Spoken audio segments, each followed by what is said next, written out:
చేశాడో చూడండి.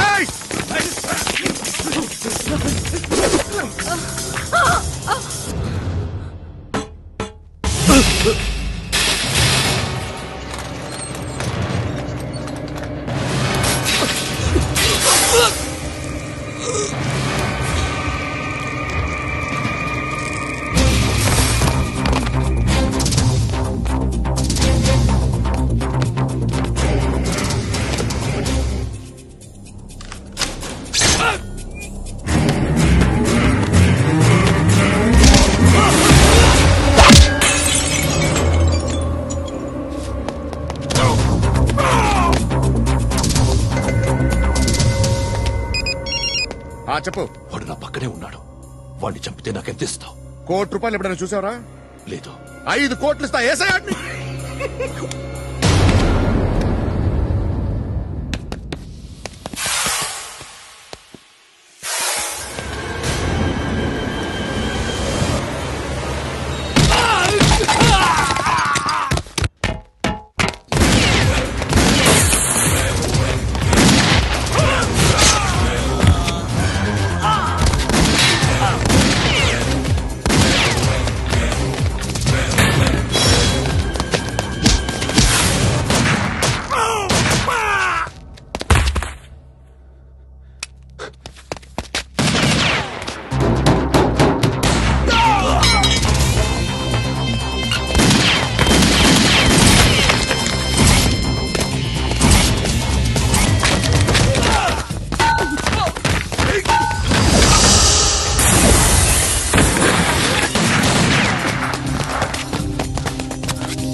Correct officer తగలేదు నీకు.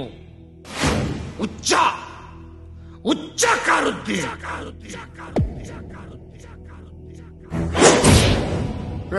అనవసరంగా పెట్టుకున్నాను రా నీతో. అలా చంపేశావేంట్రా ఆడిని? అంటే మనుషులు అనుకున్నావా, జంతువులు అనుకున్నావా? క్రిమినల్స్. నీలాంటి పోలీసుని రాత్రికి రాత్రి 100 మందిని రిక్రూట్ చేయొచ్చు. వీళ్ళు ఎక్కడి నుంచి తీసుకురావాలి?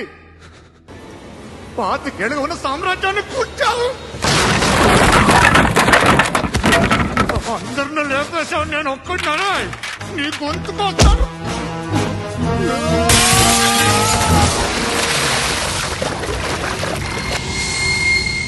ఎవరు నన్ను ఇలా కొట్టలేదా? ఎక్కడి నుంచి వస్తావు?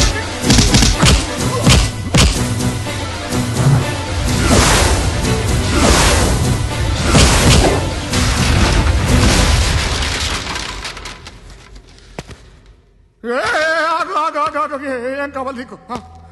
ఎంత కావాలి నీకు చెప్పు, నేను ఇస్తా. ఇదిగో నువ్వు ఒక్కడు నాతో ఉండు. నీకేం కావాలి? ఇస్తారే. ఏమిస్తారా డిపార్ట్మెంట్? నువ్వు చస్తేయా 50,000 నీ ఇంటికి పంపిస్తారు. 2 మీటర్ల రిబ్బన్ కట్ చేసి ముక్కలు ముక్కలుగా పిన్ చేసి 2 గంటలు ఉంచుతారు అంతే. నువ్వు నాతో ఉండే జన్నత్ దిఖాऊंगा मैं.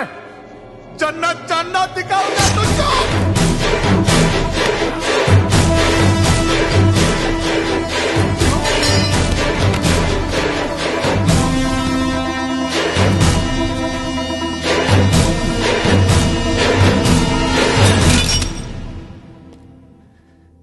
బేరం కుదరలేదు కదూ సార్?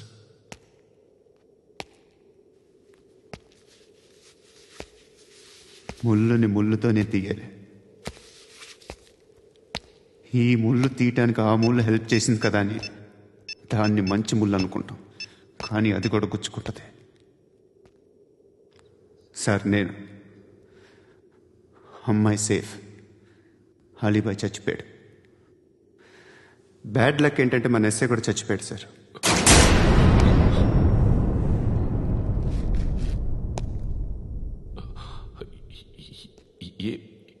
ఏం మాట్లాడుతున్నారు సార్?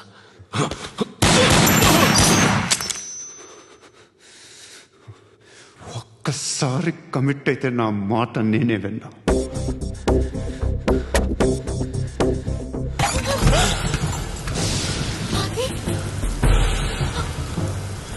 నువ్వు ఇంకా చావలేదా?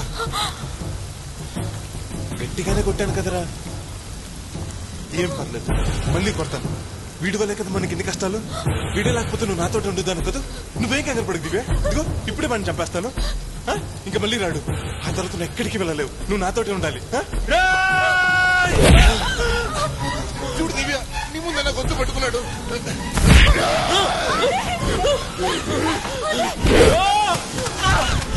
దివ్య, నువ్వు లోపల ఉండు.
దివ్య వాడు వదిలే దివ్య వాడిని వదిలే దివ్య అన్నిటికీ కారణం వాడే వాడిని వదిలే వదిలే నీకే చెప్పేది వదిలే దివ్య మనిద్దరిని కలుపుతానని చెప్పి వేరు చేయాలని చూశాడు వాడిని వదిలే వదిలే వదిలే దివ్య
ఇది పెళ్లి కూతురు చంపేసిందంటే ఆ షారుఖ్ గారు దీన్ని చేసుకుంటాడు నో అలా జరగటానికి వీలేదు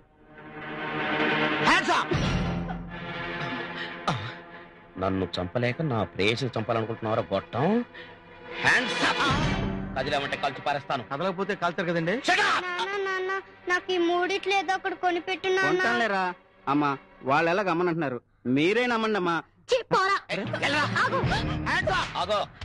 నన్నెందుకు చంపాలనుకుంటున్నావు నేనేం అన్యాయం చేశాను ఏం చేసావా నా ప్రియుడిని బుట్టలో వేసుకున్నావు అతను నీకు ప్రియుడేంటి అవునే నా ప్రియుడే నీ కాబోయే మొగుడు ఆ అమ్మాయికి నేను కాబోయే మొగుడంటే కాదు నటించుకు నన్ను కాదని ఈ అమ్మాయిని పెళ్లి చేసుకోవట్లేదా నువ్వు ఎంత మాట కావు కాదు జీడిపప్పు లాంటి నిన్ను వదిలిపెట్టి ఆ గన్నేరు పప్పు దగ్గరికి వెళ్తానా ఇన్నేళ్ల మన ప్రేమ జీవితంలో ఇదేనా నువ్వు నన్ను అర్థం చేసుకుంది అంటే దీన్ని నువ్వు చేసుకోవట్లేదా చేతిలో రివాల్వర్ నెత్తి మీద టర్మన్ ఉండిపోయింది కానీ లేకపోతే ప్రామిస్ చేసి చెప్పేవాడిని నా మాట నమ్ము డార్లింగ్ డార్లింగా నువ్వు కూడా నా పెళ్ళాన్ని డార్లింగ్ అంటావేంట్రా నా షారుఖ్ నన్ను కాక ఇంకెవరిని డార్లింగ్ అంటాడు వీడిని షారుఖా అవునరా గొట్టం నేనే షారుఖ్ని మరి ఆ పెళ్లి కొడుకు ఎవరు దత్తెవరు పెళ్లి కొడుకు మరి వాడు నన్ను ఎందుకు కొట్టాడు నా పెళ్ళానికి ప్రియుడని ఎందుకు అంటున్నాడు వాడిని నేను చంపాలని ఎందుకు అనుకుంటున్నాను అతన్ని నువ్వెందుకు చంపాలనుకుంటున్నావు కానీ నువ్వు మాత్రం నా చేతిలో చస్తున్నావు ఏమిటి దారుణం మీకు రక్తదానం చేసిన ప్రాణదాతని మీరు చంపాలనుకుంటున్నారా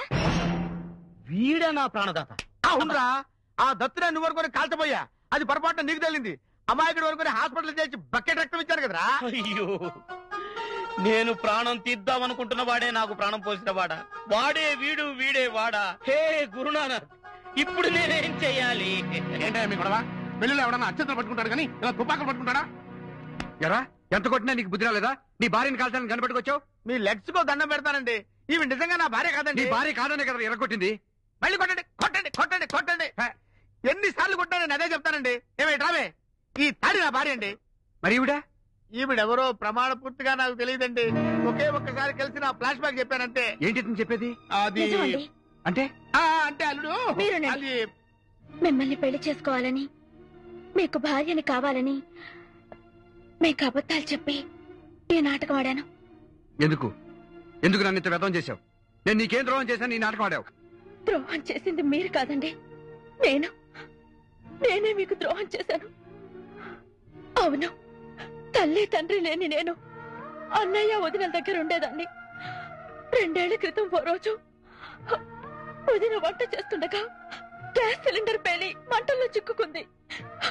అది చూసి అన్నయ్య ఆమెని కాపాడాలని వెళ్లి తను ఆ మంటల్లో చిక్కుకున్నాడు. అతి కష్టం మీద మేము ఆ మంటలు నార్పి చావు బ్రతుకుల మధ్య కొట్టుకుంటున్నా అన్నయ్య వదినల్ని తీసుకుని హాస్పిటల్కి బయలుదేరాం.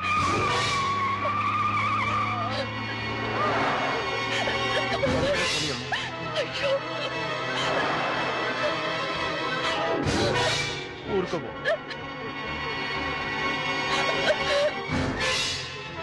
అమ్మా చూడు,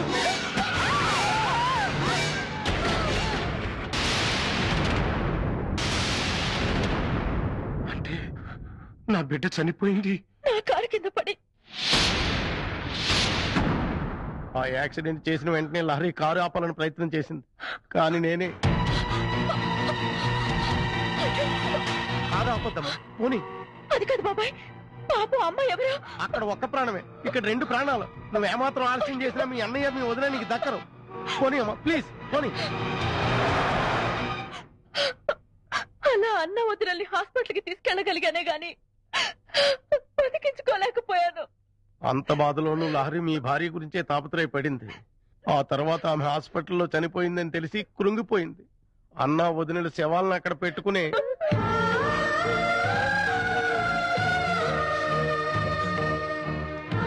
ఎక్కడికమ్మా? చేసిన తప్పు ఒప్పుకుని పోలీసులకి లొంగిపోవడానికి. తప్పు నీదెంత ఉందో చనిపోయిన ఆ అమ్మాయిది కూడా అంతే ఉందమ్మా. తనే రాంగ్ సైడ్ లో సడన్ గా వచ్చేసింది. తప్పులు ఎవరివైనా ఆమె చనిపోవడానికి కారణం నేను. నువ్వు లొంగిపోతే చనిపోయిన అమ్మాయి బ్రతికొస్తుందా? నువ్వు జైలు పాలైతే ఆ తర్వాత నీ అన్నయ్య పిల్లలు అనాథలై రోడ్డు పాలవుతారు. అలా అమ్మా నాన్నలు పోగొట్టుకున్న ఆ పిల్లల కోసం లహరి ఇన్నాళ్ళు ఆ నిజాన్ని మీ దగ్గర దాచిపెట్టింది. ఆ రోజు నుంచి నేను చేసిన పాపానికి ప్రతి క్షణం మానసిక క్షోభ అనుభవిస్తూనే ఉన్నాను. ఆ పాపానికి ప్రక్షాళన చేసుకుందామని కామెడీ క్లబ్ పెట్టి బాధల్లో ఉన్న 10 మందిని నవ్వించాలని తాపత్రయపడ్డాను. కూతుర్ని దూరం చేసుకుని బాధపడుతున్న మిమ్మల్ని ఓ గంటైనా నవ్వించాలనే మీరు రాకుండా నేను ఏ రోజు ప్రోగ్రామ్ ని స్టార్ట్ చేసేదాన్ని కాదు. మీ ఇంటి దీపాన్ని ఆర్పేసి మీ గుండెల్లో చీకటి నింపినందుకు ప్రాయశ్చిత్తంగా మిమ్మల్ని పెళ్లి చేసుకుని మీకు భార్య లేని లోటు తీర్చాలనుకున్నాను. నా కడుపును పెట్టుకున్న ప్రీతిని నా కడుపున పెంచి మీకు అప్పగించాలని ఆశపడ్డాను. నేను చేసింది తప్పే, అందుకు మీరే శిక్ష విధించినా నేను సిద్ధమే. నువ్వు చేసిన నేరానికి శిక్ష పడాల్సిందే. రా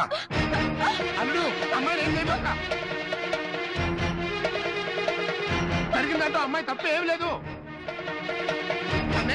దయచేసి క్షమించు. లేదు, మనకు ఖచ్చితంగా శిక్ష పడాల్సిందే.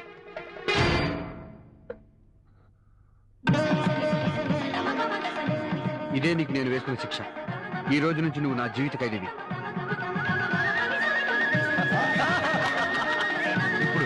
ఇప్పుడు నిజంగా నాకు ఈ పిల్ల నచ్చింది.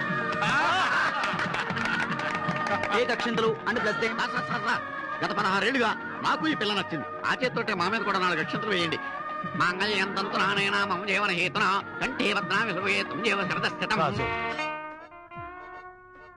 ఇన్నాళ్ళు నేనెంత తప్పు చేశానో తెలుసుకుని సిగ్గుపడుతున్నాను. మనవాడిన మొగుడు కంటే మనసిచ్చిన ప్రీడే గొప్పవాడని తెలుసుకున్నాను. అందుకే ఈ కళ్యాణ మండపంలో ఈ షారూక్ ఇచ్చి నీకు కన్యాదానం చేస్తున్నాను. వద్దు గొట్టం వద్దు. ప్రేమ కంటే పెళ్లే గొప్పదని నువ్వు నిరూపించావు. నో షారూక్, ఈ కాజోల్ నీకే భార్య కావాలి. కాదు గొట్టం, ఈ కాజోల్ నీకే భార్య కావాలి. నీకే నీకే నీకే నీకే. ఆగండి, షారూక్ చెప్పిందే నిజం. ఇన్నాళ్ళు నేను మిమ్మల్ని ఎన్ని కష్టాలు పెట్టినా ఎంతో ఓపికగా భరించారు, సహించారు, క్షమించారు. నిజంగా మీలాంటి మంచి భర్త ఇండియాలో ఇంకెవరూ ఉండరండి. చాలు కాజోల్, ఈ జన్మకి ఈ డైలాగ్ చాలు. ఇప్పుడు ఇప్పుడు ఈ పిల్ల నాకు నచ్చింది. కాకపోతే షారూక్ అన్నయ్య ఖాళీగా ఉండిపోవాల్సి వస్తుంది. షారూక్ గారు ఓకే అంటే నేను ఖాళీగా ఉన్నాను. రియల్లీ? అయితే నాకు ఈ సిస్టర్ పిల్ల నచ్చింది. నచ్చింది కానీ బ్రదరు, పెళ్ళైన తర్వాత కూడా సిస్టర్ అని పిలిచామంటే అలవాటు ప్రకారం పాల గ్లాస్ తో పాటు బ్రెడ్ పీసెస్ కూడా తెస్తుంది. వీళ్ళ తాటాకు చప్పుళ్ళకి భయపడి పారిపోతారనుకున్నారా? ఒక్కొక్కటిని ఎగరేసి నరుకుతా. ఏది నరుకు చూద్దాం. మీ మీసాలు మీరే తిప్పుకొని మీ తోటలు మీరే కొట్టుకోవటం కాదురా, దమ్మంటే ఎదుటోడి గుండె మీద గుత్తాలి. నరుకో! ఇరికి సన్నాసి, ఇన్నాళ్ళు మీరు నడిచి వస్తుంటే జనం భయపడేది మిమ్మల్ని చూసి కాదురా, మీ పక్కన కత్తులు పట్టి నడిచే మమ్మల్ని చూసి. మీకు వంగి వంగి దండాలు పెట్టేది మీ మొహాలు చూసి కాదురా, మా జప సత్తావ చూసి. మా నాయనల కన్నా పెళ్ళాం బిడ్డల కన్నా మీరే ఎక్కువ పిచ్చోళ్లాగా మీ కాళ్ల దగ్గర పడి రక్తబలి మేం చేస్తుంటే రాజ్యం మీరెళ్తున్నారా? ఏనాడైనా మేము లేకుండా గడప దాటారా? పట్నం పోతే మేము ఉండాలా, పొలం వెళ్తే మేము ఉండాలా, బజార్కి వెళ్తే మేము ఉండాలా, బర్రెలు దొడ్డికి వెళ్తే మేము ఉండాలా, ఆఖరికి మీ పెళ్ళాలతో సంసారం చేసేటప్పుడు కూడా తలుపు బయట కాపలా ఉండాలి కదరా. భూమి అవ్వ మీదొక బతుకు, దానికి ఒక పౌరుషం. ఆడి నిన్ను చంపకుండా కాపాడేది మేము, నిన్ను ఆడి చంపకుండా కాపాడేది మేమే. మధ్యలో పోయేది మా ప్రాణాలు. ఇన్నాళ్ళు ఆడి ప్రాణం తీయాలని నువ్వు, నీ శవం చూడాలని వాడు శబదాల మీద శబదాలు చేసుకున్నారు కదరా. ఇప్పుడు చూపెట్టండిరా మీ ప్రతాపం. ఏందట చూస్తారు? సీమలో పుట్టినోడు సచ్చు సన్నాసిలాగా ఉండకూడదు, శత్రువు కనబడితే తెగ నరుక్కోవాలని మీరేగా మాకు చెప్పింది. నరుక్కరే. సీమ పొగరు, సీమ విగరు, సీమ ఉడుకు అని అనటం కాదు. ఇప్పుడు ఎదురుపడ్డారుగా, కలబడండి. పొద్దు పొడిచేలో ఇద్దరులో ఒక్కడే ఉండాలా. రెడ్డెప్పో నాయనమో తేలిపోవాలా. బతికినోడికి మేము బతుకంతా ఊడికం చేస్తాం. పారిపోవాలని చూసారో ఇద్దరిని పాతి పెడతాం. అవును.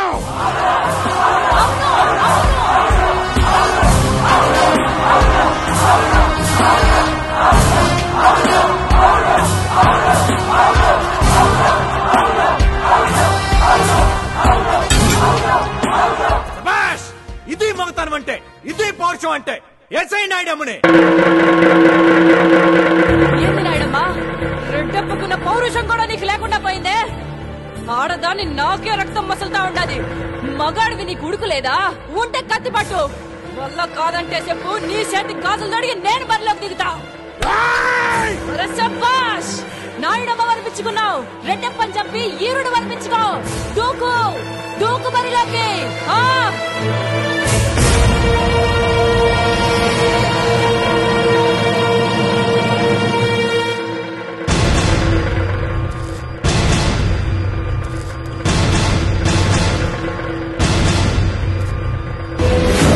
Yeah!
ఏరా సార్, ఎందుకురా పోలీసులు ఎప్పుడు లేటుగా వస్తారని తిడతారు?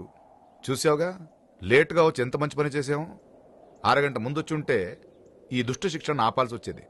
అప్పుడు వీళ్ళు ఇంకొన్ని సంవత్సరాలు బ్రతికి ఇంకా ఎంతమందిని బలి చూసుకునేవాళ్ళు. అందుకే అరగంట బిర్యానీ బ్రేక్ ఇచ్చా.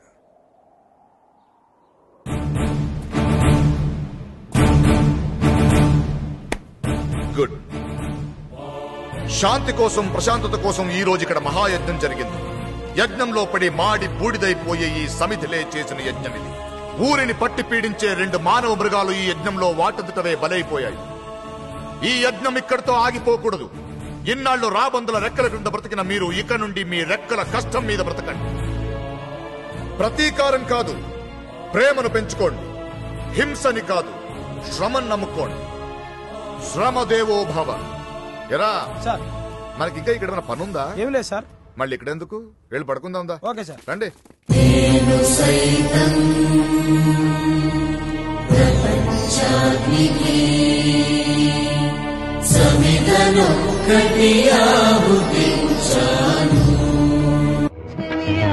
నా ప్రియ సఖియా చేయాలను నా మనసే